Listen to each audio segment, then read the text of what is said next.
Welcome back to the Motion Picks. 1959's Ben-Hur is a revered award-winning classic. It set the golden standard for cinematic spectacle and scope. It made cinema grander, and it gave 50s audiences a reason to swap their TV dinners for a genuine entertainment event. 2016's Ben-Hur isn't, and probably never will be, any of those things. But let's face it, we all knew that would be the case. Yet here it is, a film that not many people asked for, but one that we got all the same. I was invited to a special preview screening of the film at Event Cinemas courtesy of Real Dialogue, who are a Christian organisation that provide film reviews and resources. There's a link to their website in the description below, so feel free to check that out if you're interested. But that brings me to an interesting point about the film. Ben-Hur is the second film I've reviewed on this channel set around the life of Jesus Christ. As a result, the character Jesus does have a minor yet important role to play in the film's plot. And the film does address Christian themes of faith and forgiveness. Christians looking for the ultimate screen portrayal of Jesus, however, will come away disappointed. Contrary to popular belief,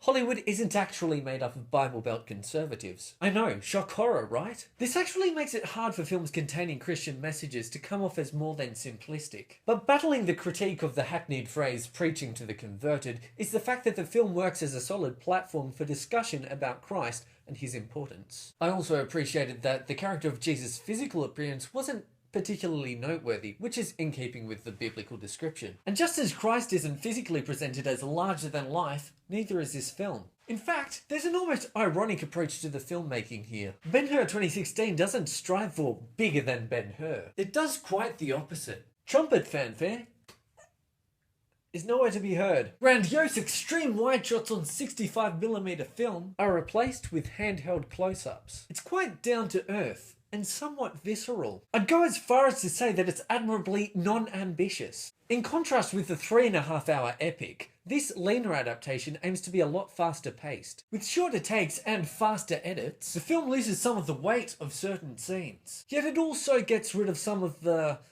more bloated and slower moments in favour of a forward momentum.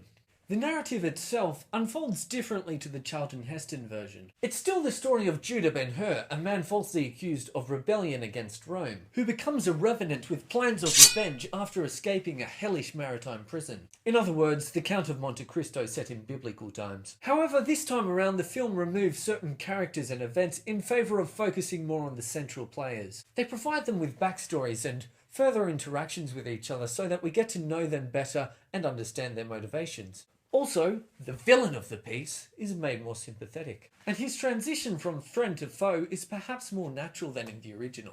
His turn to the dark side feels less like a stab in the back and more of a tragic misunderstanding. So far I have pointed out that the film has distinguished itself from its predecessor, but is it distinguished in its own right?